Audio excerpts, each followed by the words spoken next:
hidden. Hello and good evening. For this Thursday, July 13th, 2023, we have watched the 5th episode of Season 2 of Star Trek Strange New Worlds titled Charades. But we're just getting started here on Live Long and Podcast, streaming live on Facebook, YouTube, and on Twitch. I'm Dave Mader, and I'm joined with Adam Woodward tonight to break down this episode and talk about it. How are you doing tonight, Adam? I'm good, Dave. Thank you very much. Good. I guess you want to know how I like the episode because we're going to start. I will get into it. You know, of course, Yeah. This is a spoiler review, everybody. If you don't know, if you haven't seen this episode, you might not enjoy this review, but we're hoping you have already seen it, and we're going to break it all down. So, yes, so with no further ado, what did you think of this episode, Adam? So I got up at very early, like at 5:30 this morning to watch it, and it was a little. I'm a little jet lagged. Just got back from Edinburgh, so a little off. But anyway, I didn't come out of it feeling great, but I was just describing it to my family at dinner time. And as I was doing it, I was getting more and more excited about the episode. And so I think by talking about it, I felt very good about the episode. Ethan Peck was fantastic.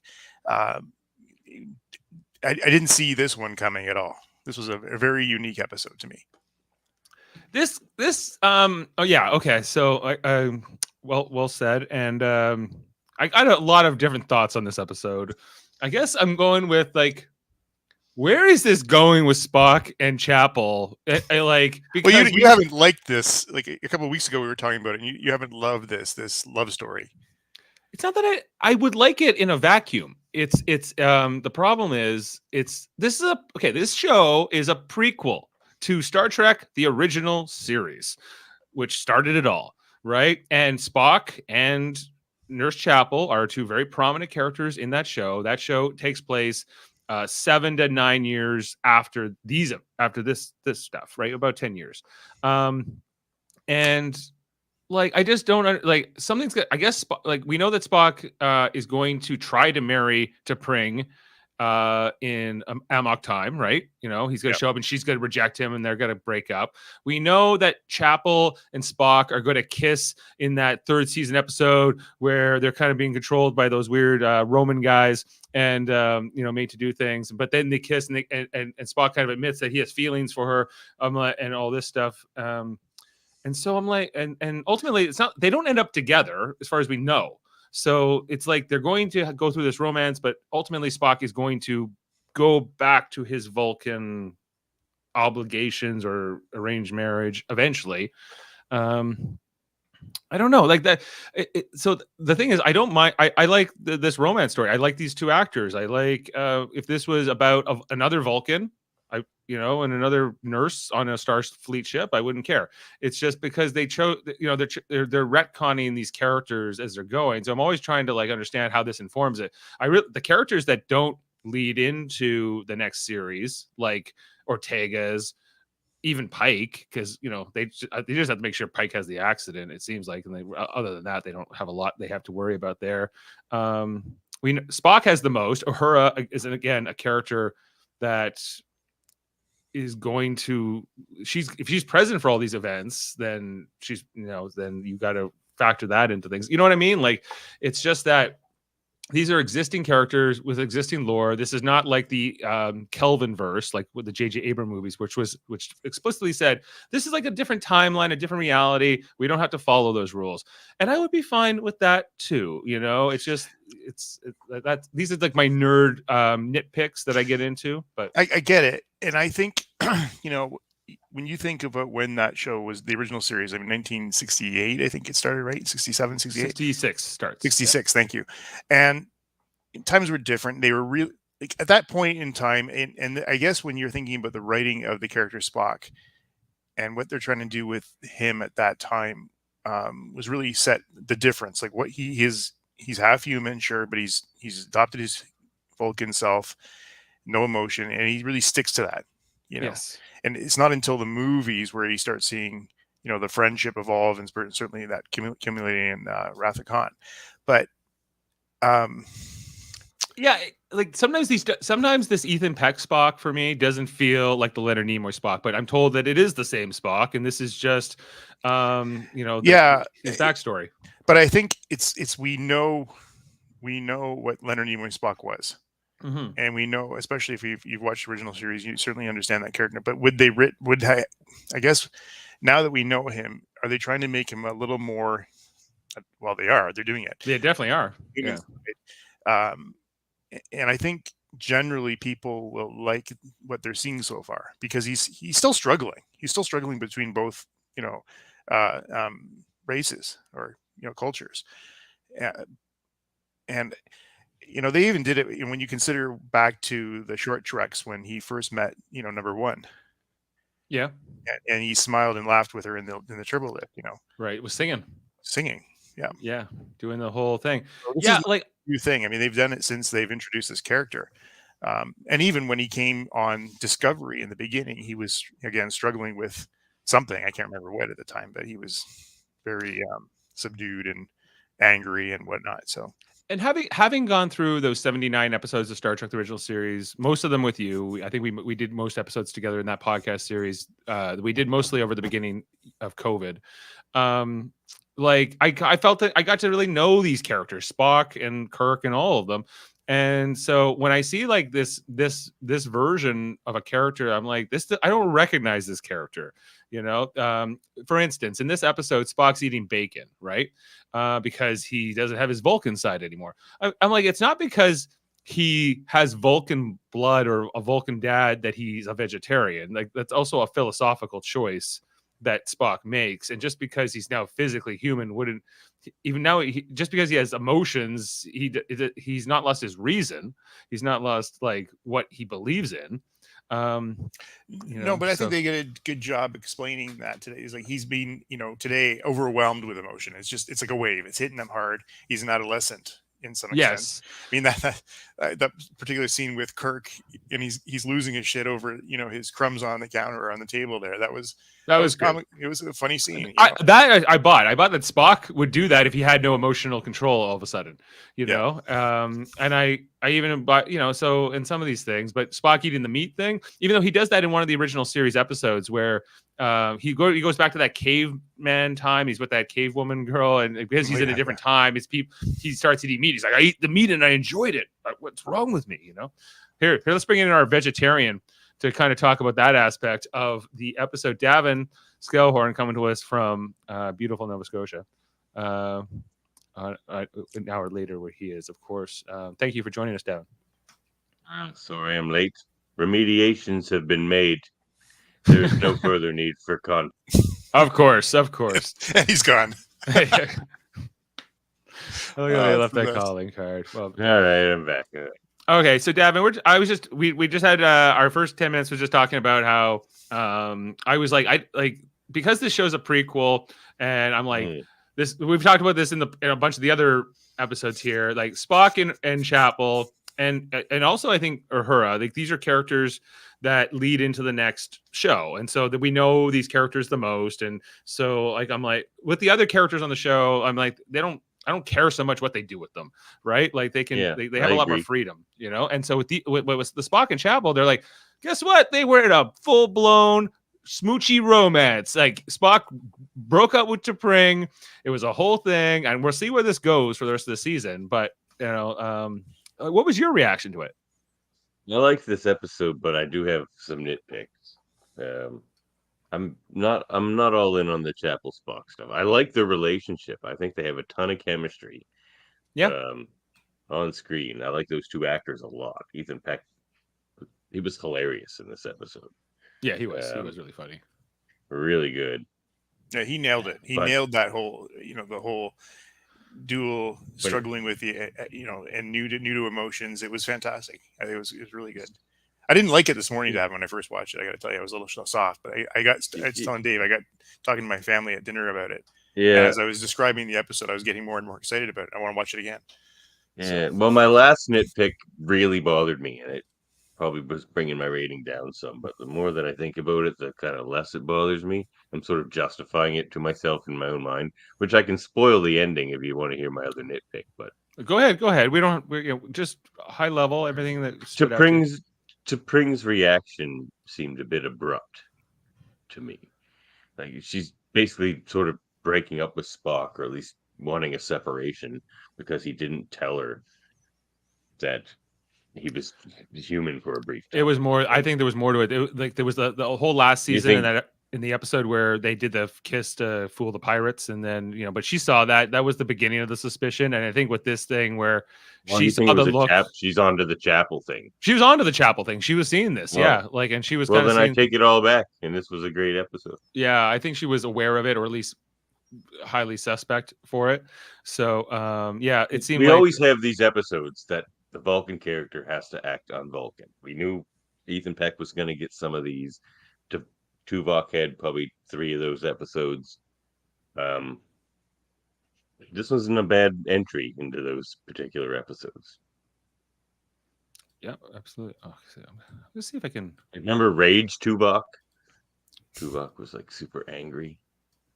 Well, we've had Spock Rage too. Back in Spock series. Rage. Remember he threw the bowl of soup at Chapel? Oh, wow. Well, she's got that to look forward to, doesn't she? Hold on, let's see if this layout works. No, it doesn't work. Here comes Murphy. Here comes Murphy. So, the world mind himself. Everyone's fashionably late. I forgot. Yeah, well, sorry about that. I forgot who I was, and I forgot that we did a podcast. I went to Rigel 7 and completely forgot everything I was supposed to do. You still think it's last week's episode? Yeah, exactly. I thought it was last week's episode. Well, remediations have been made. There's no further need. You've been repaired to, So. I love it. Yeah. Okay, you can go back. Bring him back in. All right, bring him back. Okay. Yeah. So I'm making all the remediations tonight, boys. Let me tell you right now. I'll be making some remediations. Your time's up. Murphy, you like the episode or no? It was touch and go. I mean, I liked the ending of the episode, and I liked the beginning of the episode, and I liked everything up until he became an angsty teenager. And then for that 20 minutes, I was very not about the episode. I was like, okay, this can get over with. This needs to be. But I did like the interdimensional stuff in the last half. So yeah, first half, last half, good stuff. Middle stuff. Okay, all right. If the first half and the last half are both good, then the entire thing is in fact good. Mm-hmm. Okay, I will go with that logic. Thank you. Well then. Okay, Star Trek. There are only 2 halves to it anyway. I would disagree with that. I would disagree with that, Davan. The bread of a sandwich can be good, but sometimes its innards can be shitty. Yeah. So guys, on the previously on, they reminded us. Remember, Spock's got this fiance on Vulcan, and also remind us that this whole thing was Spock kissing Chapel last season, but it was a ruse. But then he was like, when she thought she was going to die earlier this season, he was like freaking out. They've been going at this hard. So we start off this episode with a personal log here from Nurse Chapel. We see that the Enterprise is going at sub-impulse speeds. And so they're taking the view, and it's all about Chapel going on to her her interview for she wants to maybe do this thing with Spock's getting awkward. She's maybe looking to leave the ship, go to the Vulcan Science Academy, and study archaeology. Oh, and I'm just going to pause that. That was a neat scene though, where all her crewmates are helping her study and testing. Yeah, I know. I pulled it as a clip here. What are Colby's 3 principles of archaeological medicine? 1, medicine is always ancient and new, as culture's understanding of what medicine is changes over time. 2, the keys to solving our toughest medical problems are often found by looking backward. Correct? 3, as a result, archaeological medicine is as much a study of history as it is of science. Drink. Yeah, then they start getting into what's going on here with Spock. I also like they're all in their civilian wear here for this scene. But 4. I'll throw this out to the room. What is Kira Kintha's first law of metaphysics? Nothing unreal exists. Points to Dave. There you Nothing go. Unreal exists. I did notice this was the episode of looks in this episode. A lot of just so many looks. So many just looks. The awkward looks. Just oh no. Yeah. Like here in the turbo lift when Spock walks in with Chapel and Mbenga, and they're the look from the side there when from that look, that was great. The most obvious, I'm looking at you. Do you notice me? Please look at me. Please look at me. But don't you love Dr. Mbenga even more every episode? The guy is great. Yes, yeah. he's hilarious. So good. Hunger kind of He's affects your mood. lighthearted. I I like him. I like this I like how transition this too. How cast- I was gonna say I like Go the ahead. transition here at this point in the story where they had started with Chapel's like sort of entry log and so on, and then she rides in the elevator, and then Spock leaves, and he's like, Then when we go into his Spock's log office here, log. yeah, but like, he's I not like talking that. about. I won't- Well, he's trying to learn I was new hoping- things, I was and hoping for so more of he's making pasta mama. Making pasta mama. Pasta Mama. Yeah, he is. You know, Betty. making some herbs, and Spock can't smell herbs because, of course, we know from our Enterprise rewatch, Adam, that Yes, we the do. Vulcans find humans offensive. Even half human, half Vulcans find humans smelly. Even I guess his physiology is more Vulcan than human, but Stronger he's got- genes, probably. yeah, more Those dominant. He's Vulcan got green genes. blood, and all that. Yeah. Yeah, this Hey, is here's Funny though, another he's thing I just wanted like to ask you guys many about, Vulcans do. many Vulcans do. Oh yeah, Many Vulcans do. but not all. These guys have the best quarters ever. Oh, Pike's quarters This here ship are must be amazing. huge. Yeah, Uh, I mean, lieutenants have nice quarters. Like you think back to Laan's quarters, Ortega's? or Ortega's Ortega's. quarters. Yeah, we have Mhm. like you remember but though in Star Trek 6, like when they're all like got bunk beds and Yes, it's like they're all crammed in and like stuff's gonna get rough in the future for these guys. All rooms are spacious. Like, look at their conference room. Like, remember the TNG conference room? There's just enough room for the table. yeah. Yeah, Mike, but look Mike's at this got a conference room. fireplace. He's got a This fireplace. is a beautiful conference room. It's a ready room and a conference room combined, right? So it's kind of and Kirk's brother, who we haven't seen in a while, he's leaving his dishes, guys, at the science department meeting. There's always one of those people who brings like their meal to the meeting. right, and they start eating during the meeting, and you're like, that's kind of This gag is hilarious. It's great. It's great. I know this guy in my office. yeah. Same Spock thing. cleans it. Angrier. He's oblivious to it, clean up the crumbs. Thank you. Oh, thank you. Yeah, and then they're hanging out here in the lounge, all So you joking. guys still get a kick out of Sam Kirk's mustache? Like, there's just gonna leave that cheesy mustache on him this entire series. Yes. Like, it's pretty hilarious because like no one has a mustache like that anymore in the future or now. Like, it's just like so out of place. Hair Like- patterns will change, like facial hair fashion will change, I love it. and I change love again over and over again. Like I just saw a thing where like beards are in and then they go out and like back and forth, right? So anyway, yeah, it's like with because when George Kirk the Sam Kirk character dies in the original series, it's just William Shatner with a mustache and a different It's so costume, good. right? So then T'Pring calls up and she's like, we got to have our engagement dinner. That's the big part of this episode. And, meet my mother and see, get the family. One more thing. Don't you think then they should have just had either him play Kirk in this series without the mustache or vice versa, have the Kirk guy play Sam with just a mustache? Maybe. Yeah. Yeah. Like I Then would they would look the same. That that would have been hilarious. and then Anyway. it would save on actors. They could just have the one actor to play both parts, that would save some money. Yeah, and we see here that even Spock, even with his Vulcan DNA still intact in this part of the episode, he's kind of distracted thinking about his stuff, and Pike picks up on it in their meeting, going back and forth. And then he signs Chapel and Spock to go and do this nebula, this interdimensional rift that's going to cause the catalyst of the episode. So why was she there? No. He's going to a conference. Yeah. Oh, he was just giving her a ride? Yeah, he was giving Yeah. her a ride. Ride to where? Giving her a ride to that Vulcan. conference too.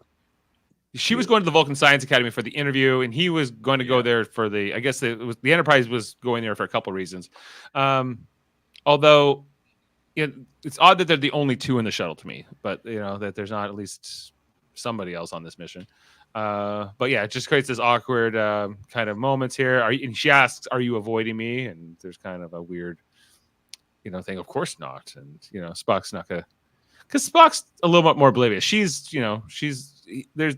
I don't know how you would characterize it, guys, but will they? Won't they? She's a smart cookie. Like, Yeah. she knows what's going on. That's for sure. She loves him, and so they're getting into it. But she's also conflicted Quite because the- she does know there's T'Pring involved here. Yeah. Right. She's being respectful. She loves him, but she's also trying to be respectful of his situation, not only as her superior officer, but also the fact that he's in a relationship of his own. So she doesn't want to muddy those waters, even though they've been murky Muddied, at best. murky. Yeah. Again, I love this shuttle interior, man. I love this new Galileo design. Or The size of that rectangle. thing. I know. It's so could fit- spacious. Forget the Galileo 7. It could be like the Galileo football team in here or something, you know? It's quite like a quite spacious. runabout. Like, jeez. Yeah. Yeah, it is. Federation Worlds had duranium surpluses back in those And days. there's I'll tell you that much. six workstations there. Four Yeah. or six, I can't tell. And there's an aft compartment, too. Yeah. Anyways, What are this we gonna do anomaly. with all this duranium. The Kirchhoff anomaly, or they're trying to find the Kirchhoff civilization. Oh yeah. And they kind of find That's this. what they're this called? Kirchhoff? Kirchhoff, I like, thought- but not Kerkhov. The Kirchhoff moon. I don't know. There's some stuff written here. Around the planet of. is Kirchhoff. Right. Well, it's a moon of what? I don't know. I'm confused. Anyway, so they go towards this thing, and Well, this is where this is a little bit of a nitpick for me because they were talking about having to go to the other side of the Vulcan, it's closer to Vulcan. This is closer to Vulcan, and they're there, like not the Vulcan science ships. Interesting. yeah, okay. Vulcans So often don't care about certain things. They find Like certain comets. signs They don't care about boring. comets. Like comets. Yeah, exactly. Yeah, so she's just a passenger. You're right. He's just giving her a ride. Chapel confirms if they could find out what happened to the Kirkovians, they would unlock a treasure trove of medical data. So that's kind of what they start in going into here. Well, appreciative of the comment Chapel expresses that the feeling Spock has been avoided, and then they get pulled into this vortex at this point. It happens all kind of pretty fast. So in this process, we kind of see that they're getting pulled in, and he decides to try to. We don't find this out until later, but he's trying to save her here. He's kind of just, he's converting all the shields around her because he loves her. And then he Doing wakes up Fast in and the sick. Furious. Spock and Chapel sitting in a tree. Mm-hmm. Spock regains There's no trees in consciousness. space. Yeah, he with I would if I was there, buddy. I loved this shot here with him looking up and them looking down. I thought this was great. Going back and forth, and he looks at his hands, and he still has hands. I think this scene was really well done because, again, something's wrong, but we don't know what yet. Right. Yeah. And the thing that's wrong is he didn't have to go to makeup that day. Yep. So I was. Well, they It still wasn't painted what I thought it at was the going to side be. side. Like I was trying to guess what was wrong with him. Yeah, I agree. I didn't see this episode coming. Like this little thing was fun. It was a fun episode. Is this I where it like started the going off the rails mechanism. for you, Chris? Not so much because for me this is like the internet kind of tipped me off. Like I'd woken up in social media, was like, oh, Spock he's lost his thing, and I'm like, okay, well that's the MacGuffin of the episode. Okay, let's see how this goes. I was on board with this. The moment I started getting off board was this is basically when it's just after that little montage of him laughing and experiencing Okay. his emotions and smelling the bacon, and it starts to they push the gag a bit too far. That's when I'm starting to get on my nerves, and then the whole That gag went too far for Vulcan- me too. That montage shit. Vulcan ceremony bit, and him having to be like, I'm a human, I can do this, stuff like that. I was just just put him and Chapel back in the same room. That's all I wanted out of the episode, and they only did that. Oh, I 5 disagree. times. I disagree with that. No, for real though. There was how he was human for that majority of the time, and him and Chapel had a 3 to 5 minute scene together of him being human, and they had the closing scene. Reno, she comes in with the save and all that stuff. But, Yeah. I wanted That's little. what I just liked a about little the more- episode. A little more in You less time with their the interaction. in-laws, maybe a little bit more time with them. You're saying? Yeah. I don't know. There's something about it. Wasn't rubbing For great. me, the treat, one of the treats that I didn't expect, I forgot about was Mia Kirshner as Amanda Grayson. She's great. She was love in, her. but she was in Discovery too. Yeah, she was. She was I forgot- reprised. It's not the first time she's played the role. No, it's true, and I forgot though, and I love her. I think she's fantastic, and it was nice to see her in this. She was again. good. It was glad that they brought Yeah, that she full was great. circle. Yeah. So Spock this and his mother dynamics were the best part of this episode. yeah. But they've done that. Yeah. They've done that well, I think, with all of the series that she's been in with him. Well, like that character, or The relationship. The relationship. Oh yeah, Dynamic. like even back in Journey to Babel, which Yes. was like the very first introduction of that character, and then again in Star Trek 4, or was it in 3? Did she appear in 3? I don't know if she does. She's definitely in 4. That whole scene where she's like Spock's retraining his mind, and Yep. and then he says to his dad at the end, he's like, "Tell my mom I feel fine," right? Yeah, that's a good line. Yeah. And so they've done a lot more here in like Discovery and now this to kind of flesh out the character. And there was a bit of like thing in the animated series. I think that the characters also appeared there. Anyway, this episode written by Catherine Lynn and Henry Alonzo Myers, directed by Jordan Canning. And after the credits, we come here. Una and La'an are looking at the shuttle, trying to kind of figure out what happened. They said it looked like it had been cleaned, and then they find this item on a chair that doesn't look like it belongs, which is like a calling card from the Kirkovians guys, which is kind of ultimately they bring this device up to Uhura, who is going It's a to do Kirkovian her receipt. thing. Yeah, it's a little receipt. a medical So receipt. they're able to use it and tap into the communications here to eventually create a first contact. So it's like, oh, we're gonna get a first contact, but sometimes the first contact is a last contact. As Until second contact. we meet Yellow because we find out we meet the names of the two Kirkovians are Yellow and Blue. Maybe they have others. So they're just like, we basically damaged your shuttle and your people, so we fixed it. That's our law. No remediations have been made. No further communication. Like, we do not want to talk to you if we can avoid it. Is kind of their point. Yeah, he's been remediated. No further dialogue is possible. So that, like, this whole conversation here where Pike's trying to, I thought he needed to get to the point a little faster. But this bugged me a bit. It's like, obviously the key word here is remediation was not made. You kind of flubbed up the instructions of one of my toys over here. Do you want to try and rebuild? You didn't that fix them again, properly. But he didn't do a good job Yeah. explaining it. He did not. No, right. That's I'm what like, I'm saying. He of all people should have been able to been like, Yeah. wait a minute, hang on, and he's not the one that does that ultimately. Like, Which is exactly. I just think like- it wasn't very captain-like of him. Like, he didn't have control of Yeah. the situation. Yeah, presumably he's had first contacts before, and this one was kind of pressing because he needed their help. So it was like, I don't know. And once you got that vibe that they were probably going to hang up on you, which you kind of do from maybe the first time they speak to you, I don't know. He that's basically kind of the thing. So, he basically went to the interdimensional DMV, forgot his paperwork, and they're like, "Sorry, you got to come back with your paperwork." And yeah, he you and he haven't was filled so this out flabbergasted. properly. Oh, but you missed the Yes. date. You can't come back. Yeah, exactly. Oh, you come back and there was no byline. No Nobody told us complaints. there was a due date. Like, yeah, no complaints. Remediation Yeah. is complete. yeah, no complaints. Just So finishing the job, walking away. Nope. So they're left after that feeling like, okay, well, Spock, guess what? You're going to be stuck like this until we can figure it out, until we can do something on our side. So the realization here that he's going to have to continue is kind of hitting him. Plus, they kind of say, well, there's just technically nothing wrong with you. You're still you, and you're just, you've lost your Vulcan side. So you can, he's like, am I supposed to be hungry?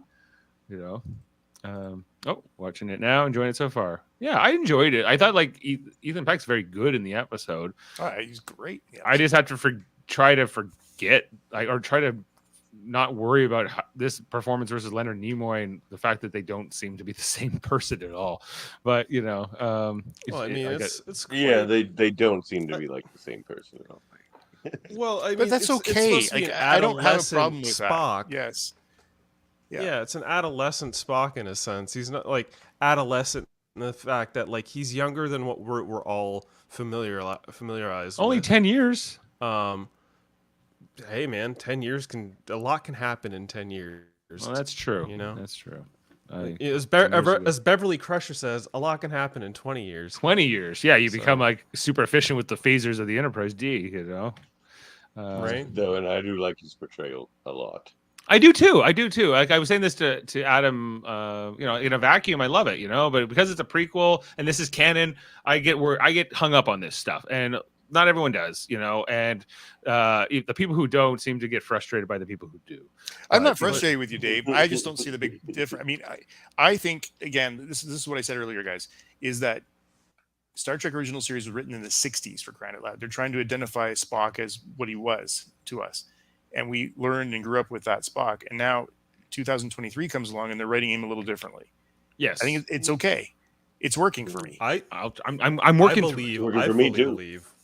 I fully believe what's going to happen here is we're going to have this, you know, Strange New Worlds crew for 5 to 10 years, fingers crossed, and then they're just going to redo the original series with like Ethan and, you know. So erase the original series by just by basically remaking it.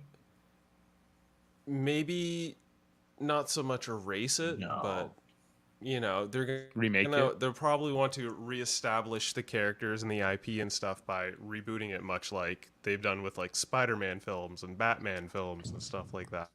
You know, so like, they're probably going to take some look at the story and maybe they'll make some changes. Who knows? If they were doing this with like next gen characters, I think there would be more uproar. You know, like if they were trying to say like this is Picard when he was in 20 this 20 or 30 years. Yeah, they'll do it. I can imagine it will come along. But you know, for people who know the character, I just think like Spock's a character. I think it was a very done very deliberately as very this internal brooding person, regardless of him having Vulcan suppression. Brooding. Not brooding. That's not the word. I'd say definitely thoughtful, reserved, calculated, lonely. Yeah, lonely, calculated for sure. Mm-hmm. This guy's not lonely. He's hanging out and yucking. What did you think of the Spock in the reboot movies? Liked him. It's okay. He's best in the first one. Not the Leonard Nimoy Spock. Oh, well, great. Oh, you mean him just playing old man Spock? Yeah. Perfect. Yeah, he plays old man Spock fine. Yeah, he is Spock. Yeah. Like that's the thing. It's like Leonard Nimoy. Like he didn't deviate at all. To replace that, I think is just very hard. I think Spock is very. I think it's easier with some characters than others, and I think Spock's a very difficult one to do. And this is about as good as you can do. You know, and I it's nothing against Ethan Peck whatsoever. I think it's also the writing and the way they want to do the way they want the tone to be now. It's a different tone today than it was in the 60s as well. So I'm getting over it. Okay, guys, the bacon thing. This is the other thing that pissed me off though. While we're on this subject, he's a vegetarian. He's a vegetarian. Becoming human wouldn't not make him vegetarian anymore. Am I wrong? I agree. Like there's that episode of the original series where he eats the meat and then he gets all ashamed of it, you know, because he's back in time and he's not as. Not to mention, when you're a vegetarian, it doesn't smell good either. At least for me, it doesn't. I mean, I don't know, dude. Murphy. Dude, I've been a vegan for 11 years, and bacon still smells good to me. I'm not gonna lie. Like, there's a moment I haven't smelled bacon, and I'm like, yeah, but you probably eat vegan bacon. I think that I don't because I think it's not. I had breakfast yesterday, and they brought Davan bacon on his plate, and they're like, "Well, does it matter if we just replate it?" And he's like, "I would never want that to touch my food." He was just like, "Get it out of here." So I can. But he eats fit. You know, I'm not going to get into that. Well, okay, we're not going to get into all. He's a pescatarian. He's a pescatarian. I'm a really. pescatarian. Yeah. Okay. So anyway, but here's the bacon rant, which I thought was very funny. Bacon. Smoky and salty and sweet and soft and crispy all at the same time. I must have more. Have more. Like, if there's anything going to be changing somebody's eating behaviors, I think bacon is a good. Well, yeah. It's if you're going to eat meat, it's probably one of the best ones to eat. So, it's the first one I gave up. Right, but that's one thing. It's the bacon. There's this montage here where he's, he goes at Kirk about cleaning up his dishes. Bacon. Wow, we got the sweet bacon of Jaemeel has just entered the chat. Salute, friends. Hello, hello, Dave. No. Yes. Clean up your plate. I know. How dare you? Yeah, and then he's this Scene went a little long. Where he's laughing at the joke over and over again. Yeah, it was kind of intercutting all through, but yeah, and I'm the type of guy that like I'm not a big fan of awkward interactions on TV. Like cringy shit just makes me want to turn it off. And like we were getting with that in this whole scene, and I know that's the purpose, but like, God. This is where I was like, I was enjoying this episode up until this moment. Like, it's just starting. I was also trying to figure out what the one gold shirt was doing at the science meeting. What his purpose is there? Yes, this is where he's going to Kirk. I love it. Kirk's like, "Are you serious about my cup and my?" It's not like he was eating a big plate of pasta or anything. He's just a muffin and a coffee, or something. Just coffee and a croissant. But we're seeing a pattern. He could have, after he finished it, he could have cleaned it up or moved it aside or at least put the crumbs on the plate. There you go. Yeah, right. That's the thing. Eat more bacon. I never gotten sick from eating too much bacon. Has anyone? But that's what happens here with Spock. You would if you're a vegetarian. Well, there you go. Okay. If you're not used to eating it, that's fair. The faces. Oh man, I'd be in the bathroom if I ate what he just did. I'll tell you that much. Yeah. Yeah, and he downs this whole cocktail, they're staring at her. But this is good. Yeah, I like how they have to hold Spock back from Sam Kirk here. Break you! How dare you? I'll break you! Don't mess with me, Samuel. I'll never bring him up into the meeting again, though. Yeah, it's a great scene. Yeah, you would know. You'd know behind Spock's stoic exterior, you're like a rage is burning within him. Yeah, I think it's probably been bothering Spock for like months. I think my boss went and cleaned up my glass and my cup from a meeting earlier. Like I think I would have got the hint, Yeah, that was a big did he just? Oh, I should take care of that. Yeah, and he didn't. He just completely ignored him and kept talking like most Kirks do. Then after this, we get a scene here with Spock and La'an, where she's kind of teaching him to control. She's like, you're like a teenager. You're dealing with all these new sensations and emotions. You have sensory overload, and she's trying to coach him in that and learn more impulse control and things like that. And then it gets kind of weird here, where he's like, does he make a pass at her? He's he just checks her out. He probably looks her up. Yeah, he's thinking thoughts that he shouldn't be thinking. There it is, right there. He's got the horny. He's got the horny. He's got the hard hornies. And she gets all weird. And he's like, now I feel awkward. And she's like, getting the hell out of here. Getting the hell out of here. I wish, that was so weird, so awkward. Cold sonic shower, Spock. Come on. Yeah. I can't believe you're not eating more snacks. Yeah, eat more bacon. Meanwhile, snacks. Chapel is obsessively trying to fix Spock in the lab and trying to do experiments and whatever. But she's also revealed she's feeling guilty about Survivor's guilt a little bit here because she's fine and he's not. Exactly, and she doesn't even know why yet. Right. Yeah, she doesn't even understand that part of the story. But yeah, and Benga trying to coach her medically, but also sort of as a friend and dealing with the psychological issues. I guess he's also a psychiatrist probably, or psychiatric health. But then she's working so hard. She has this interview with the Vulcan Science Institute, and she calls up here because she was trying to get a fellowship. And we meet another Vulcan dick who is just like, yeah, no, we read your thing and you suck, and your application. This might be the dickest of all Vulcans. This might be the one Crispin biggest dick. Glover of Vulcans. Yeah. Yeah, this was something here. So she gets rejected pretty hard. They're like, yeah, maybe you can reply next year, but you suck, and no thank you. You would never come here. So it's kind of like, that was harsh, So she's I don't even think it was the matter that he said that she sucked. It was that she was just mediocre. Yeah, mundane. Unimpressive. Yeah, not exceptional. Yeah. Which she'll prove wrong in this episode, because she will do something exceptional. So anyway, and then she runs into Spock, and he's like, "Oh, how are you doing?" And then he's like, "I heard."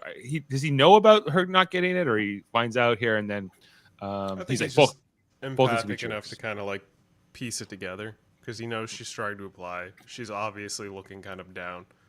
Right. Probably. She doesn't want to talk. Oh. She doesn't want to talk about it. She says she doesn't want to talk about it, and he's like, Yeah. "Oh, okay." And then he just gives her a hug. This is a little creepy too. It was, I wouldn't call it creepy, but it felt misplaced in a sense. It was an interaction that somewhat needed to happen, but it happened in a way where it was so brief and kind of cringy that it's like, okay, I get it. He's figuring out his human emotions, but he's also Spock. He should be smart enough to not be this socially awkward around everybody. Right. He's not like he's forgotten everything he ever learned in his life, is it? Yeah, but it feels like that. Exactly. Like he's almost acting. He's acting very much like a teenager, and this was the adolescence of it that I was like, I can't get behind this. It's bugging me. I mean, there was moments in this scene where it was like those were his very. It was his most human and kinder moments throughout his little experience, and it wasn't as cringy as everything that led up to it. But it was so brief, and I kind of wanted more interaction between them, especially him as a human and her, and to sort of play on those emotions of them together. And I didn't really get that in the episode because it just sort of petted along and was like, no, you got to have this dinner ceremony. You need to know how much T'Pringo's mom doesn't like Spock. Right. Yes, that was the good stuff in the episode. The romance, the teeny romance is not the good part of this episode. It's the parent dynamics were awesome. Like Spock's mom and T'Pring's mom, and T'Pring's mom, and Spock and T'Pring's mom. T'Pring's dad. And T'Pring's dad and Pike is awesome. I like T'Pring's dad. Yeah. This is me. Let's get to that. Before we get to him, let's talk about Amanda Grayson coming into the episode because Spock gets a thing on the call, and then this whole scene in the transporter room where he's wearing the toque to cover up his ears. This was hilarious. The ridiculous hat. A ridiculous hat. She's like, "Why are you wearing a hat?" He's like, "It's regulation." And Pike's like, "Yeah, I have one too. Yeah, it's all." It would have been awesome if he got it from Leon. Leon, yeah. Yeah, just this whole thing where he's trying to hide it and whatever. She doesn't look old enough to be his mom, does she?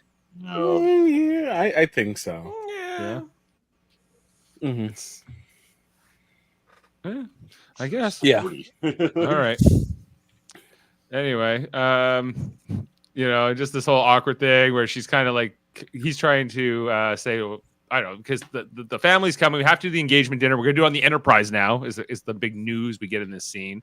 And that the family here. We also, it's mentioned in the episode that Sarek at this point is still not talking to Spock. He's still disappointed that he joined Starfleet. And even though Sarek is a hypocrite because he married a human and he's obviously breaking with a lot of Vulcan tradition in that very maneuver, But anyway, we already kind of know that. So he's kind of like, he's kind of, sometimes he's like a petulant child, and like there's kind of that interesting dynamic. She kind of orders him to take off the hat, I think, here. Yeah. I took so many screenshots. Yeah, you did. Yeah. Normally I have like 400. I think I have like 800 a night, so I'm trying to move through these fast. So does more screenshots mean you like the episode, or? Actually, I did this auto capture, so it was. I gave him a new method. So it was more that it's more that when I do it that way, then I have to sit there and edit them down, and it usually throws through 2 sessions. I only had 2 sessions of editing down, so that's why we have more here. But anyway, then they're trying to figure out what to do in Pike's quarters here, how they're going to handle the rehearsal dinner, and they kind of come up with this whole plot here to like fool T'Pring's parents, right? And how they're, I'm going to teach you to lie is what his mom basically nets out in this conversation here, as they're planning out what to do. Again, Ethan Peck really good in the performance. I do like it. It's fun, just like told your father I was a Vulcan. Yeah, great liar. Exactly. I'm going to show how it goes here. So anyway, I'm going to move through these fast. Anyway, I love all the fake ears here presented by Mbenga. So it becomes everybody's getting involved now. Here we go. It's like one of these like not a. I'm trying to think what like there must be a name for this type of an episode where you're trying to fool somebody like into Charade. Like the ruse Regulation. a charade, I guess, a charade, a ruse, or a Not- ruse, yeah. Regulation Spock yeah, a ruse. ruse. You know, it almost feels like a heist thing, right, Jaemeel? I'm a bitch. I'm No, in. I'm just What's teasing the Jaemeel. betrayal? What's the Yeah. betrayal? I don't know. Oh, the betrayal was when Spock betrayed T'Pring and went with Chapel. Yeah. So Is it a heist or a Yeah, burglary? the betrayal was him being like, "I'm human after all." That was his betrayal to volcanism. okay, You almost won. Yeah, you Can know you what? tell You me might be right. something here, though? Okay, this whole thing where she's teaching him about the Vulcan tea thing. You got to make the tea, do the recipe, and then more about this pot. You have. It's not logical to give a teapot no handles. Well, this And is a do you- Klingon ceremony. It's a Klingon ceremony. Yeah, it feels like It is. This felt way more Klingon ceremony. Yeah. Okay, what I didn't understand is, couldn't they just make like an insulated version of that exact same pot? Yes. Because if they're the only one, if he's the only one making the tea, then it doesn't matter. Is Or it logical? even like synthetic hands or something they could put over, Yeah. like, something. Since All all of this this is- hands would make more sense. If the pot was insulated, it could potentially alter the temperature of the water, thus making it so that the flower doesn't bloom, and he fucks the whole tea ceremony up because Yeah, you there's know, like a specific Vulcans. way to make it, and you can mess it up. Yeah. You for got sure. an entire science team; they can work on that in the meantime. Get the science right. But you have to be able to like she says like living on Vulcan, she has to learn to suppress her emotions and her pain, and she kind of just fakes it till she makes it, and what she's trying to teach Spock. Here, Get my you know? pay. Right. Even though you would have like probably second degree burns, trying to Yeah, hold. a hot nobody's pot getting like like, that. Yeah. melty, fleshy hands from touching this thing. There isn't Yeah. like handprints stuck on this thing. Come on.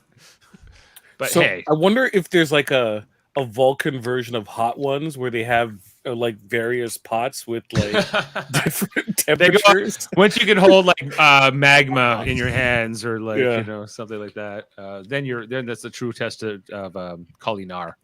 I believe. Oh, and this whole scene here, I didn't pull any audio from it, but where they're like, "Yeah, put up your one eyebrow, Spock," and they're trying to teach him how to be Vulcan. Like I was like, No, yeah, okay, Ortega's like, only speak with your eyebrows. Don't move your face. yeah, don't use the rest of your facial muscles. The funny thing was, do I look like that? Yep. Yep. Yeah, they all just agreed. Yeah. That was funny. Like this like I love the way that this cast interacts. I love the way that the writers use the cast with each other. It's a lot of it's well done. This I- I- They foursome, made a cast this- that's friendly with each other again. yeah, Yeah. this foursome is very good. Like the four of them together. Yeah. With Spock My here. favorite part of all these impressions too was the fact that Neota had the most spot-on impression of how a Vulcan speaks, and the other ones were just like, "I'm a Vulcan with no emotions." Like that's how they're trying to like. She seems to be a good Just- impressionist. Her Pike was pretty good too. Yeah. Mhm. Mm. Hit it. Well, Hit it. when you're doing communications, you gotta be good. Oh yeah, and then they're getting ready for the scene where you it's the Vulcan ceremony where you flip over the hourglass and then you just insult somebody until the time runs out, right? What a tradition! Because What a Vulcans tradition! Vulcans like That's we like a strive to color improve ID. ourselves and we have to tell everyone how much they suck. I'm like, this is more like a Catholic family, I think, really. than Oh my anything. god, All it's right. your mother-in-law. Like it's Yeah. Not my mother-in-law, but like Yes. more like my grandmother and all that. Are you saying that your mother-in-law has nothing negative to say about you? I hope not. I don't think she would. My mother-in-law has nothing negative to say about me whatsoever. I'm pretty sure. I'm going to ask her next time I see her. Say, guys, saying Just there's turn the negative things to hourglass. say about Dave because I won't hear it. Yeah. Oh, I'm not here for that. Davin, American president. oh yeah. But let's just get on to that. Remediations have been made. There's no need Remediation's for it. Davin and I talked about that on the way to the airport last night. And We did. We had it out. this whole thing here too made me laugh when Spock was trying to fake the mind meld with his mom, and like they're looking at him weird. He's like, "It's what? It's weird. I don't know what to do with this." I don't know what to do with my face. I just do it. Yeah, you're doing something weird. You look constipated while you're giving these fake mind melds. He's like,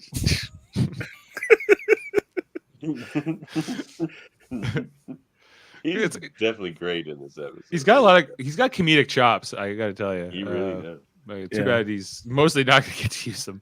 When he goes back into full Vulcan form. You remember one line though, the way he can deliver one serious line, he can do it with a bit of humor. Like when the first season, where he's like, "I'm arming us with knowledge." Like that was hilarious. Right. I'm just getting through this scene here. Whoop, boom. Yeah, and she's like, and then Chapel's having a hard time. She can't get anything to work. Working with Mbenga, they kind of start brainstorming on what to do. Is it basically they just come up with the idea of like maybe we have to go back to the source and go to those aliens again? She was trying to like make the genomes be replaced for all his Vulcan DNA, and it kept turning to plasma goo. And she's like, "I think I have an idea." But so she interrupts. We can't do it without their help, the Krakoans. Yeah. So she goes and recruits Ortegas and Uhura for this mission. Which look at these guys are having for lunch, eh? Like burgers. And I was thinking that you never see like handhelds in Star Trek or stuff like that. You know, one time I saw Kirk and not a only that, not only that, they also asked for takeout. Like, can we get this to go? I was literally just watching an episode where Cisco is at the promenade and he's like making an order of like berries and like some meal he's about to have, and then they call him to the thing and he's like, I guess I'll just have to cancel that order. It's like, why didn't you just get an Ico Berry torch to your office? Well, you know that like Sam Kirk would take it to the meeting. Yeah, and leave crumbs all over the table. Tort crumbs, unforgivable. Unforgivable. Right, but they're like, well, are we gonna fly into that death trap that almost got you killed and turn Spock his Vulcan side off? You know, they're like, yeah, but she kind of convinces them here. She's very persuasive. You know, so she didn't take much. She gets them on side. Didn't take that much. Yeah, like we have to do it. You know, I just had a thought on the whole bacon thing. If it could be synthetic bacon. You know, because they do have replicators and stuff. So, like, all the meat they could be eating is synthetic meat. They've always talked about how they don't eat meat anymore in the future. They talked about that more in the in like the Riker. Like Riker makes a few comments. Next Gen is definitely like they're not killing. That ain't the case on Enterprise. Although there is an episode of Next Gen where O'Brien talks about his mother actually handling meat, but that being very unusual for the 24th century. They would do it. It's not illegal, but it's very uncommon at that time. So the 23rd century, it's a little unclear. But it could be all synthetic at this time too. Well, even on Enterprise, they didn't. I think they had the protein resequencer to make things taste like chicken, right? So, anyway. So eventually, T'Pring shows up, and Spock has to start pretending here to be nothing's wrong, and I guess T'Pring's or any of her family's like scent is not. Did they come with the nasal suppressant because they knew they were going to be around humans anyway? So Spock smelling more human was not. I don't think it's like a nasal suppressant like Otriven or anything. I think they just sort of like mentally block out scent. But they couldn't even smell the herbs until you have a suppressant. Yeah, it's like a medication. Anyway, T'Pring shows up, and then it's all this stress around. Oh yeah, she's like, "You look different. Did you get a bad haircut or something like that?" This reminds me of Scott Pilgrim. If they cut away and he was wearing like a toque, that would be great. Yeah, he wears a toque in this episode. I think there might be something to it. Not in this scene, but yeah. Oh yeah, I have to get my hair cut. It's so shaggy. Okay. If this episode was cut like a Scott Pilgrim movie, I would have been all about it. It's just Spock being Scott Pilgrim. This whole episode would have been hilarious. This whole comment here T'Pring makes about like her brother and her debated for 3 hours on this dress, whether she would wear this dress. Like 3 hours. Yeah. Whoa. And Spock's like, really? You wouldn't think that's out of the possibility, but I've heard of such things from people. Yeah. So maybe, especially with the Vulcans. Yeah. So they're going. There's all this stress around the coming here for their parents are coming, and then somehow Pike, I guess because he's the host, they're hosting here on the Enterprise. He gets, he loves to make pasta mama and all that kind of stuff. Making pasta mama. He made these Vulcan traditional hors d'oeuvres. cookies or something. Yeah. Presumably vegetarian as well. And then we meet the mother, T'Pring's mother. And father. Fantastic. Oh, so good. She was so well cast in this role, so disapproving, so judgy. Who plays her? I'm just trying to see if we. I think it's Laura Patinick, who's a Canadian. So hey, I feel like she's been on an episode of Kim's Convenience. yeah, it could be. Everyone probably has been. By the way, Pike was wearing his green variant here, but they've kind of updated it even since last season with more of a better neckline. Yeah. I liked it. I think his portrayal in this scene is hilarious because he's always looking down but up, at what's going on. He's always trying to like pretend like he's not there, but he kind of has to, Yeah. It's like, is that tea I smell? It's like he's oh like my. Captain. I said this to Dave earlier today. He's become the best supporting actor in this series, in this this season 3, or season 2, I guess, right? No, he's really funny. It's just I just loved his whole niche of just like, you guys want to try the food? No. Oh, okay. Yeah, Okay. Charades. Like just like so excited with the food just to get like shut down. It's so delicious. She's like, but somehow untraditional. He's like, oh yes, I see that now. It is quite like this guy. You can see this part. He is just beat up and just okay. Oh man, I'm sorry. This sucked to be him. Are you guys fans of the Canadian computer animated series Reboot? Yes. Great. So this Mainframe Entertainment. Michael Banyar, who plays the dad here, Savette, he was the voice of Bob on Reboot. Get the hell out of town. What? Yeah. Really? Yeah. He's also a Canadian actor from Alphanumeric. That's alphanumeric indeed.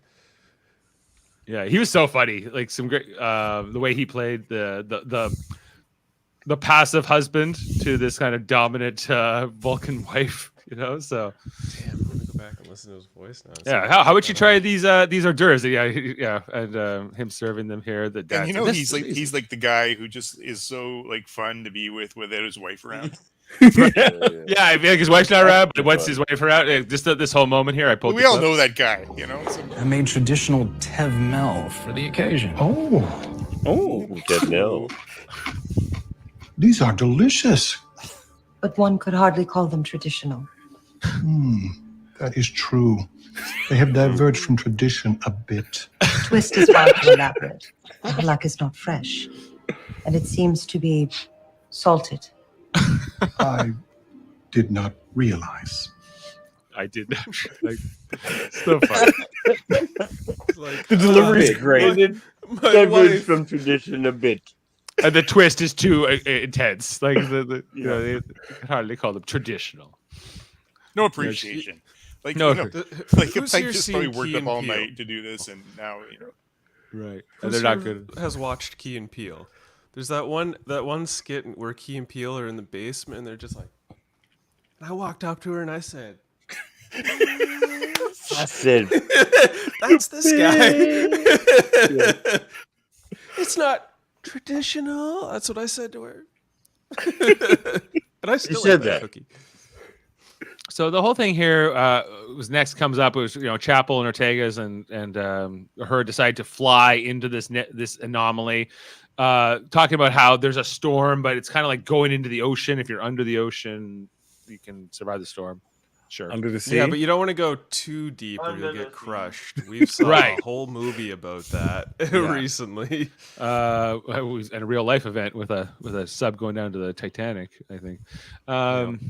But anyway, so they kind of figure out how to get inside here, or they're gonna try it. They could die. They know that they could die, but they're gonna go for it, guys, because they're crazy like that. They're gonna do it for their friend, and especially Chapel. She's on a mission. She's like, I can't ask the rest of you to sacrifice your lives, but I'm definitely gonna try to sacrifice my life to do this. So if you're coming with me, Like I'm gonna sacrifice my life by looking out the window because I can't fly this ship, and if I can't fly this, so Ortega's, if you will please fly us in, and that'd be great. And they do. So they go on in. Oh, I need two screenshots. Okay. So they head on into this thing. And then it's like, we don't get to see what happens right away. We're going to come back to that. And then what's the next thing? Oh, this is here with Spock doing the thing where he has to grab the teapot. Because he, The old glance of affirmation. You got this, brother. Yeah, from Pike. Yeah, he's like, Yeah. He's just like, good luck. He's like, I know what this is gonna be, and good luck. Just oh god. Yeah, pouring it in there. Brings whispering, not too fast. Yeah, and Brings like, don't go too fast. You're rushing it. Right? The flower will not bloom correctly. Yeah. It would like this would still hurt even if he has Vulcan DNA, like his Vulcan whatever, right? Like this is just that he's having a hard time suppressing the pain, the emotion of the pain. And yeah, and then he used to put the pot down here. The mom tastes the tea and she's okay with the tea. Acceptable, she says. Good job. Oh man, I love the looks. You know, I think it would. I don't know if the scene would have been. I guess it's probably better. I was just wondering. No, there's no Sarek here. Would this have helped anything? But I'm glad. I'm okay with I it. like the Sarek mom should have been dynamic. here. No, Yeah, the because then it becomes the Sarek show. Yeah. And I don't like the guy who played Sarek on Discovery. So I don't, me neither. Ben Cross. But he might. I'm just assuming he'll be back at some point. Anyway, so then they end up in this other dimension where the Kirkonians live. I loved how that was kind of portrayed here, where they're like, "Where's the ship? What am I? Am I dead?" And there's them sort of like kind of coming. I guess this other plane of existence that they've entered. Well, I was a little disappointed. Interdimensional space.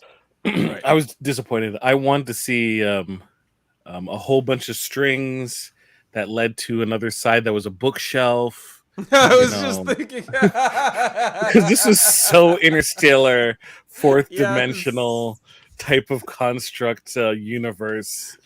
thought that too. I'm like, these guys should be floating. Where's the bookshelves? This episode wants to make sense, unlike Interstellar. So, oh yes, I'm with you on that. By the way, Interstellar is dumb.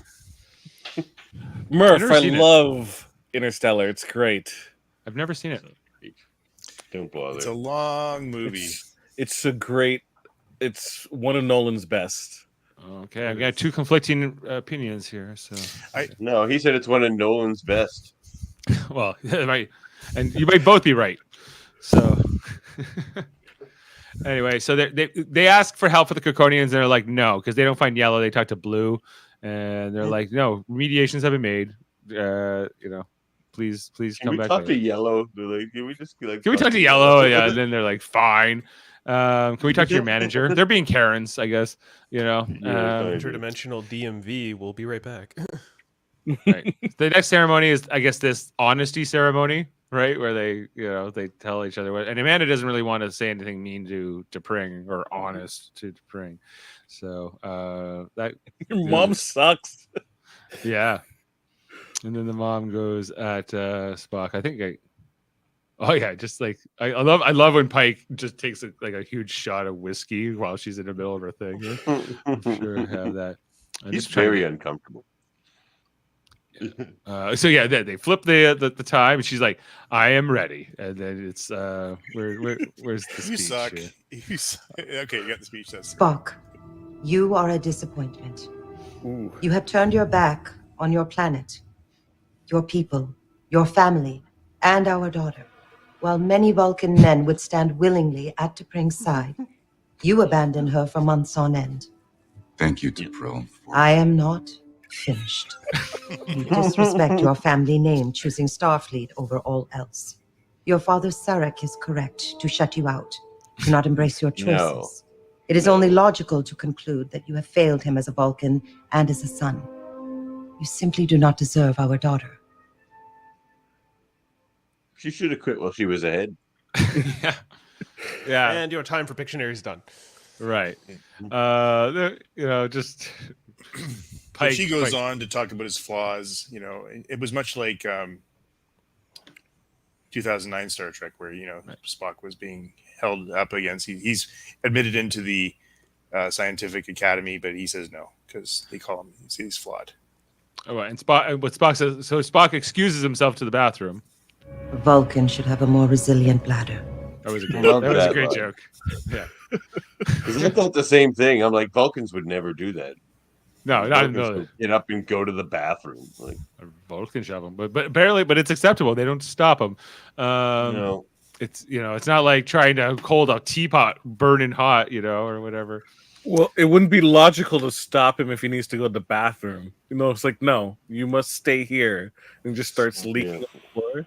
Spock yells into a pillow here. Oh no, he does the whole silent fighting thing. Punching, too. That was great. Well, that scene made sense because that was in the trailer, and I was always curious, is like, why is he freaking out? He's Spock, and now it's like, okay, well, now it makes all the sense.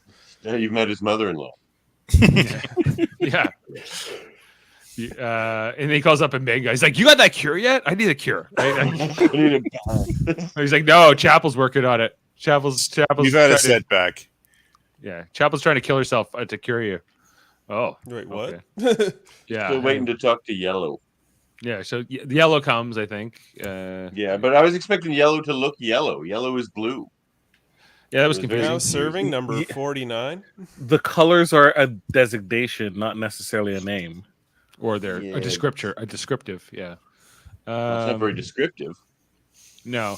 So I thought this whole scene here with Chapel talking to, making her thing, and then the reveal that, he actually sacrificed himself. He was trying to protect you. Why? What's your relation? Although I didn't like it a little bit. I was like, why do you care what the relationship is?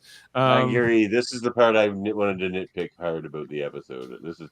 Murphy probably loved this part. But cheesy romance stuff they keep just forced ham-fisting cheesy romance stuff into these episodes. Yeah, but wait a second. Makes That the episode.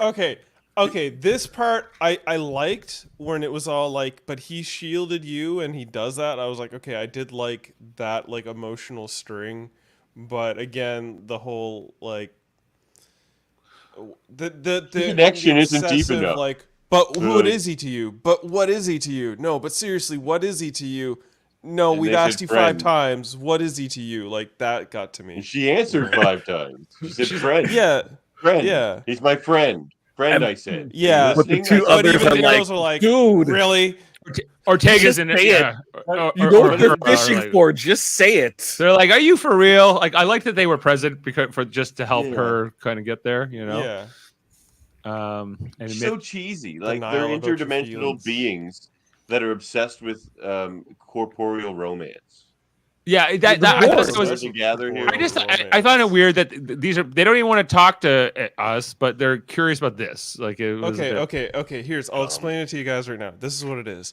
They are interdimensional corporeal beings, but they're also like nurses at a hospital. And if you're not family, you don't get to see the patient. Okay. I will accept that. But what about the next gen episode where they had to keep redoing something? I can't remember the name of it. It's not one of my favorites because I don't like those repetitive ones. Cause and effect? Maybe cause and effect. But Picard has to stand up. We like mysteries. We have to solve mysteries. We can't. I know which one you're talking about. They got their memories wiped out because if they had their memories, they were going to discover a planet that shouldn't be discovered. And Data has to die save or something. them. Data has to lie Data and has all to that. Save them. Yeah. And then it's like, oh, they got their memories back, and they're like, well, we got to kill you because we need to protect this planet. And they're like, wait, no, this time for sure we're gonna forget our memories. Yeah, but it kind of reminds me of that. That justification of why you do something or need something, right? Yeah. I thought I got emotional in some of this stuff, where she was like, admitting her feelings and stuff. I was like, come on. There you go, Davan. It hit Dave in the field. I agree with Davan that the aliens having an interest in it is weird, but I don't have a problem with Chapel and all that stuff, So their feelings are real. They feel fine. Yeah, that part was real. I just thought it was like the prompting from this blob of glue like, dust. How can we get this romance out of Chapel? Right. We need to talk about this romance between Chapel and Spock. We have to. So how are we going to do it? We'll have aliens that are obsessed with desperate to save him, Yeah. Mm-hmm. It's the worst part of this episode. That's funny because I thought it was like the better part of the episode, and this whole stuff was like. Yeah, I know we're at an hour and 10, guys. So I'm trying to get through the rest of this plot because it just goes back and forth here. Oh yeah, this is when Chapel shows up with the vitamins. Yeah, and just this look here, and then this is where T'Pring sees this, Yeah. and this is where T'Pring. I think this is like T'Pring's like, That's the moment, eh? that's the moment. I think and then when she finds out the information on top of that, I think it's all like, this is. Although that being said, if Chapel somehow said, "I'm here to give you some vitamin D," I would have just cackled with laughter because I'm a child. Right. Well, But in the end, I she am. did get the VD. Oh, this is where they said we have to do the human tradition of charades. Is what kind of word? A sacred word? And he's like, sure. Like that was kind of, One word sounds like ear. sounds like ear. Yeah, I sacred wish they had syllables. actually played charades. I was looking forward to that, but we didn't really get that. But the scene here in like I guess the bathroom or the closet or whatever it is, where it's like they're talking because she doesn't give it to him right away. Like they talk and he's like, "Oh, I'm happy to see you," and he's being all like, Mr. Happy Vulcan guy. At the size of that closet. I know, it's huge. And he beautiful. was getting ready to share, Dave. He was getting ready to share. He was getting ready to share. He was getting ready to bathroom, not a talk. closet.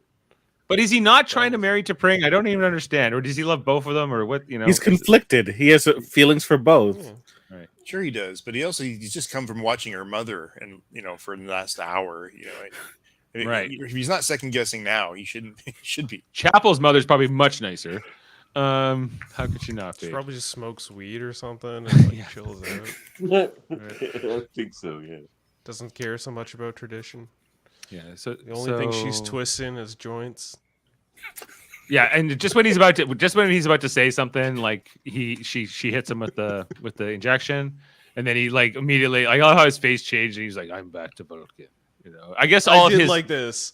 I did like that. That subtle, like happy-go-lucky puppy face to just like, I'm a robot again. Like that was really good acting on Ethan's part. Yeah. And then she just walks away, and Like there's sort that of like, look. well, he's just like it's like it is good acting here because it's like he's being stoic, but you can kind of see like this subtle emotion behind it. Like he's starting to suppress his emotions again.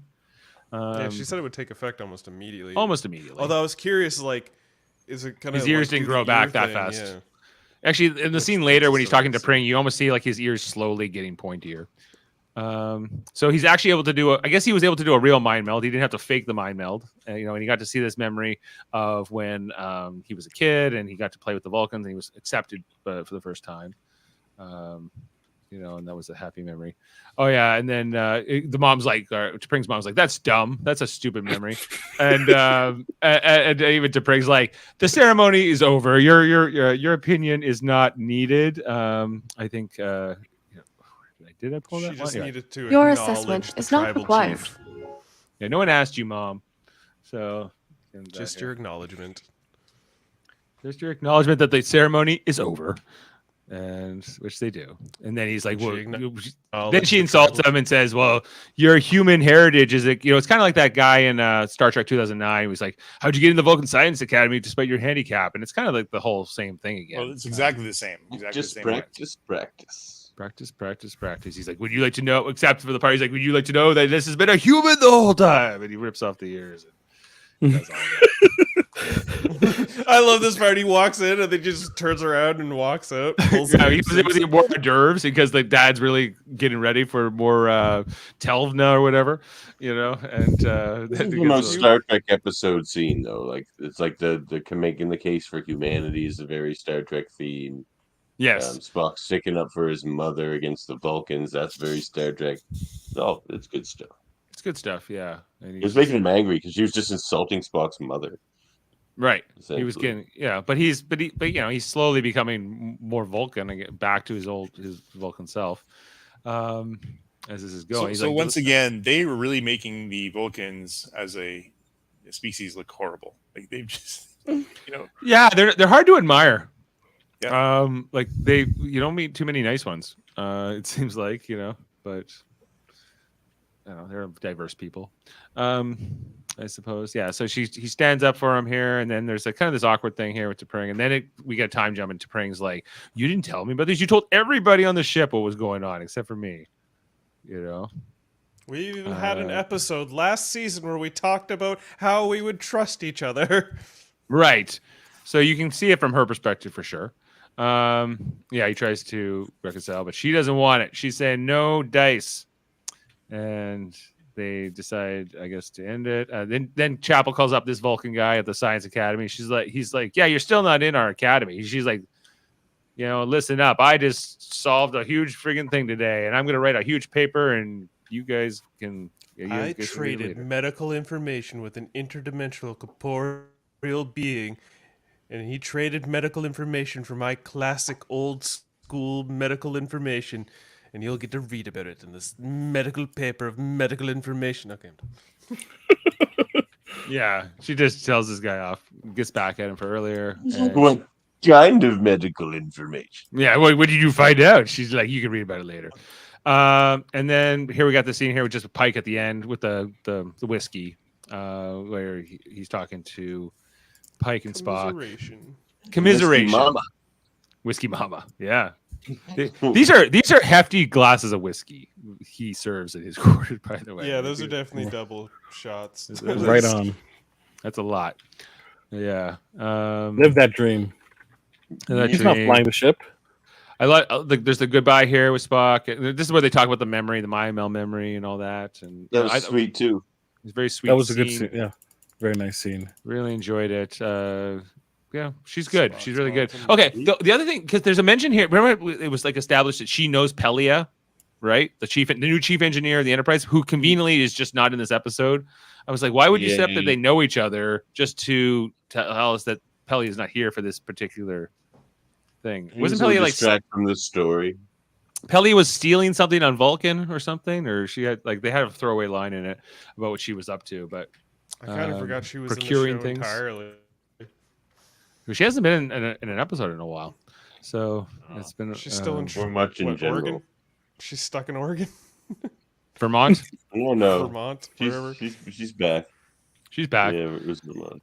And then the finale here, where Chapel goes to see Spock, and I was about to go see you.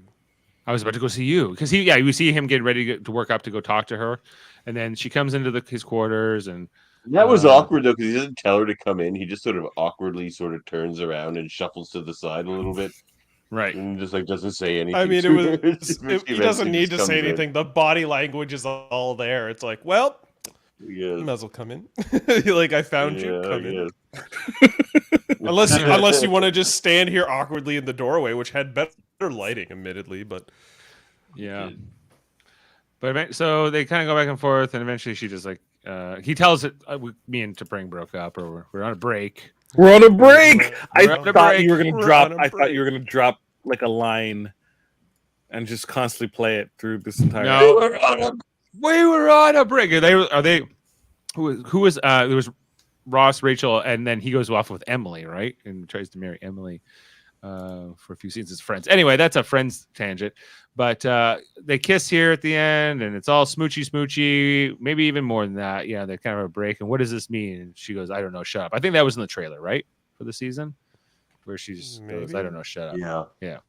And then we all know why she was there. She was there for the VD. That Vulcan. Yeah. Oh. Okay, guys. So I know that took us a long time to get through it all.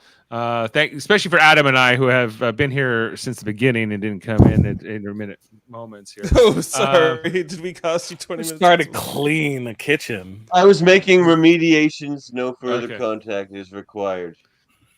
Fun facts, not many of them here. The term charade not only refers to the game, which is played in the show as a stalling measure, but the act of pretense performed to hide Spock's changes.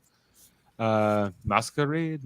A fully human version of Spock was previously seen in a dream he had at the beginning of last season's episode, Spock Amok. That episode similarly involved his relationship with T'Pring. So this is kind of a sequel. I think we've mentioned a lot of the things, guys. Let's get into our ratings and say definitively how good was this episode. F11. Sorry, get on the right tab and pull this in. Boom. Okay, guys, what do we want to give this? I'll go first. Okay, Charades. Funny, but I'm like a 7.5 on it. It's good, but I don't love it. Funny, Jody ha gave ha. I'll put in but not funny, Kevin's. uh-oh. I'll put in Kevin's rating. told Yeah, it to you me? get Kevin's rating tonight. Yeah. I'll give it an 8. An 8. Jody's not here. Oh, Jody gave me a rating on Messenger. 7.5. He gave a 7.5. Okay, so Jody and I agree. Davan. God, I've been so up and down with my ratings on this episode. The more we talk about it, 7. 7. Murphy. Yeah, I'm feeling a strong 7. Like, What? And I mean, Adam. there was some chuckles. I'm an 8.5 on this one. There you go. There you go. And Right on, last, Kevin. we don't have your rating for last week's Right on. episode. Oh, I was so bored. Really? That last Oh God, Yeah. it was awful. Yeah. I'm No, gonna it go- wasn't. The guy, and you I guys, gave it I a 4. like. You can meet me there, Adam. I'm at a 6. I really didn't like Wow. it. Yeah, and I love this series. Like I love it, but I was. The season's got some stinkers and some. Well, Okay, I think it's well. more like maybe some are not like blowing you away, but I like it's not like when I was watching some like Picard in those You know what? years Actually, where it in hindsight, Like every I'm gonna episode make- of Picard better than Tomorrow and Tomorrow and Tomorrow. I'll tell you Which that. I would- listened I to wanna that switch my review and I scores. was astounded. I was flabbergasted at how you just crapped on that episode. Dave, I'd like to Crapola. switch my scores. should have called it for Among the Toronto and Lotus Eaters Toronto and and Toronto. charades. I'm gonna give They Lotus should've. Eaters 7 and charades an 8. Charades an 8 and Among the Lotus is going down to a 7. Yeah. All right. Okay. So our average tonight for the 5 of us is a 7.8 average. This currently has an 8.4 on IMDb with a 411 votes so far. And I guess this was a Spock episode. Spock and Chapel, I guess. Spock Chapel. Yeah. Word of a lie, I can't even remember what Among the Lotus Eaters was about. It's a forgetful episode. Oh, really oh is. yeah. A forgetful episode. Ortega's had to save it. You know, I fly the ship. I fly the ship. The ship. She's always The good. hat is supreme. Yeah. She's good. I so like it's never. I haven't. There's been no bad episodes for me this season at all. You know, I agree. I like some more than others, but that's it. You know. And then what's the next episode going to be called? I know they've announced it. Isn't it episode 7? Isn't it episode 7? Is that Lower Decks crossover? I think it's a Lower Decks episode. No, it's 6. That was only we're at 5. next week is 6, so we're not at the lower. No. We're not at the crossover yet. Yeah, I feel like there's gonna be way more hype for the Lower Decks crossover. I feel like there's gonna be a ton. So the next episode is called Lost in Translation. I'm going to bet that is going to be an Uhura focused episode. Yeah. that Well, we know it won't be feels- I'm Pike. fine with that. Yeah, I feel like they're That's not saving in the. this series. I feel like they're saving the Pike episode for the end. I think like the finale is going to be Pike centric, which is already been announced as being called Hegemony, which I think we'll see. La'an will definitely be in. Gorn! It's the Gorn! It's the Gorn. It's the Gorn. So. All right. I need a All shirt right. that says that. It's the Gorn. I have to have a shirt. I'm gonna Yeah, it's the Gorn. The Gorn. Sam says that Star Trek's leaving Crave in Canada. Is that true? Is Wait, it- To go where? I Paramount just Plus? read that. No, they But- apparently CTV Sci-Fi. I was just reading that. I was very disappointed when I saw that comment. I was like, "What? No!" But apparently, as of August 1st, they're just pulling all Star Trek off of Crave except for Strange New Worlds. That's going to continue until the fall, and then they're going to pull it out eventually. So But if you it want has to to watch go Star somewhere. Trek Like, in Canada has to Canada, be able- CTV Sci-Fi. CTV and CTV Sci-fi. Yeah, It's that's not where a you got to go. streaming So site. that basically, so that Bell can try to get some subscriptions or something in the certain Well, channels. Crave is Bell, isn't it? Yeah. Brave Yeah. Isabel. Great But Isabel, yeah. who knows? Like, it's probably It's Paramount and a bunch of like copyright whatever. I don't know. It's media rights stuff that's getting fumbled, Yeah. and we're just getting screwed. And I'm not happy because I'm just getting into Deep Space Nine. I'm on like season 2, episode Whispers. That's You the can one. just You can watch get it on on Netflix, Netflix. though. Netflix, it actually runs better off Netflix too. I have to get a Netflix subscription back. Like the only reason I have Crave at the moment is because of Star Trek and like Shoresy and Letterkenny, and maybe something else. Oh, that would be disappointing. Okay, well, we'll figure it out when I guess August comes. But guys, thanks for this review and thanks for this discussion. I think this was good. I'm enjoying this season. I know how you guys stand with just based on our ratings. Guys, we have other stuff going on in our podcast community. First, of course, here on Live Long and Podcast, we do different kinds of reviews. Sometimes we have little cues of Trek. Last night, doing a Treckle Trunk episode, talking about some comic books and new Star Trek stories, toys, different things. Isn't that right, Davan? That was cool. Yes, we trekked into the trunk. We did. David, how good is your how far are you into Resurgence? Into what? How far are you into Star Trek Resurgence? The video Is game. that video game? Oh, yes. Well, the 20 minutes or so a month I have on video games, I spend with Dave on Star Trek. Yeah, only about 20 minutes a month. But Jaemeel, I know you've been playing it. I know you're dying to do a review of it, so I will finished play it. What do you mean I'm playing it? I finished it. Actually, told me it sucks. I was like turned off, so I was like, I'm gonna get myself a copy tomorrow, Jaemeel. So all right. I think her experience is based upon her own choices. So do you want to play Star Trek Online and then we can review that? Sorry, I'm busy. I have a trip next week. Oh, okay. Sorry. Are you going to Comic-Con next week? Yes, Comic-Con is next week, so I On get your to birthday? see all the. No, my birthday's the week after. Yeah, you're 2 weeks. Two weeks from tomorrow, right? Yeah. So You're I'll the get only to person see. still going to San Diego Comic-Con. Certainly Marvel and Disney and DC and Well, Marvel is going companies are to. going. Marvel's going to San Diego Comic-Con. Marvel Are they? Studios will not be there. DC Comics will be at San Diego Comic-Con. James Gunn and his studio will not be. So Comic-Con is still going on because comics are still Comics. going. Yeah, comics. Like this one, Defiant. Yep. Starring Mr. Worf himself. Yeah. So I get to see all the angry Star Trek fans go to the Star Trek panel and see how they treat the. You should do some live streams here on Live Long and Podcast from the convention, if possible. So do some on the floor interviews. If possible, I'll do what I can. I'm just encouraging. You don't have no obligation.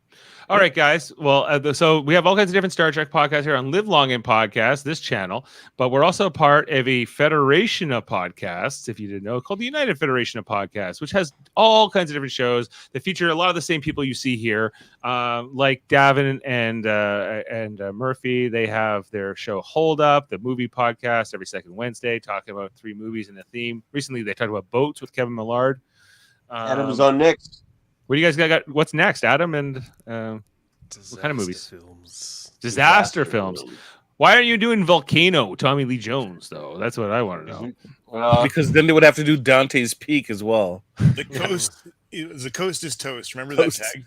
The coast is toast. The films we're doing is On the Beach, The Towering Inferno, and Greenland. No I Twister? watched Greenland. Did you already? No Deep Impact? Well, we watched Greenland, which is basically Deep Impact, but Yeah. from a different All right. perspective, I think I might have liked it better. From the meteor. From the meteor's perspective. 2 hours of just a rock flying through space until Earth gets closer. Also coming around, we have our Super Mario Brothers podcast, which does a lot of like shows like Survivor, Big Brother, different things like that, and also Marvel.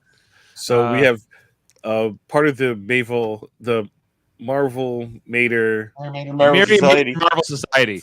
Yeah, that we got that. Secret Invasion coming up in a couple of weeks. Yeah, I've been following that too. So we'll we talk have about that. Big Brother coming up as well. We should be getting a Big Brother cast in about 2 weeks. Big Brother USA starting in about 2 weeks. Yeah, so get ready for that. And also, and guys, expect a lot of reality shows in our television screens coming this fall. It's the way this with strike the is writer going. strike. Yes, The writer and actor strike. I heard the directors too. Maybe. No, directors got a deal, but they it's got the writers and the directors, those sellouts. Okay, all right, and so, what else, guys? X-rated. What's going on? X-rated, Davan? X-Men: The Animated Review Show. Well, we just finished season 4 and then did an interview with the voice of Mr. Sinister, Christopher Britton. So check that out wherever you fantastic get your interview. Yeah. Fantastic interview. Thank you. He was a fun He guy. was great. He told tons of stories. And he's married to Bator from Lursa and Bator. I know. I kept asking him to put in a good word for me. Yeah, I'm like, get a Dura sister on an interview here. We need to talk to her. I'm working on it. All right. Also, Andre's got the Graphic Histories podcast, an audio format podcast where he interviews people from all kinds of entertainment and like comic books and movies, TV. So check out those great interviews, and also the Hellbound podcast with Michael Chan and Alex Blackburn Wednesdays, horror themed, comes out. And Eamon Mater, my son, has a podcast called Eamon on Track, where he reviews music albums with a lot of the same guys you see here and other people too. So check out for that in the near future. All right, guys, is that everything? Did I miss anything? KBBL. Trivial Debates. Trivial Debates was on Sunday. The Pride themed Trivial Debates. Yes, we had a Pride themed episode of Trivial Debates last Sunday. It was a gay old time. Gay old time. Yeah, it was a good episode. Definitely. I haven't had a chance to watch it yet. I was occupied these last few days, so but eventually I will get back in the homeland. I was in the homeland, as they say. Mm-hmm. All right, guys, and thanks so much for being here. Appreciate it. It was nice to have all of you on here for the panel. Leave you here with a quote on the way out. I thought this was my favorite stuff here with Spock. Ski Mama? Not quite. Here. See you next time, guys. You referred to my human side as a handicap. Yet my mother is the most resilient, compassionate, tolerant person I have known. One who has been judged by Vulcans her entire life. And yet she stands by. For love. For family. For me. That is no handicap. That is true strength. And I am sorry that it has taken until now for me to speak these words to you. Thank you, Spock. Yeah, everyone. 80 years faster than 6.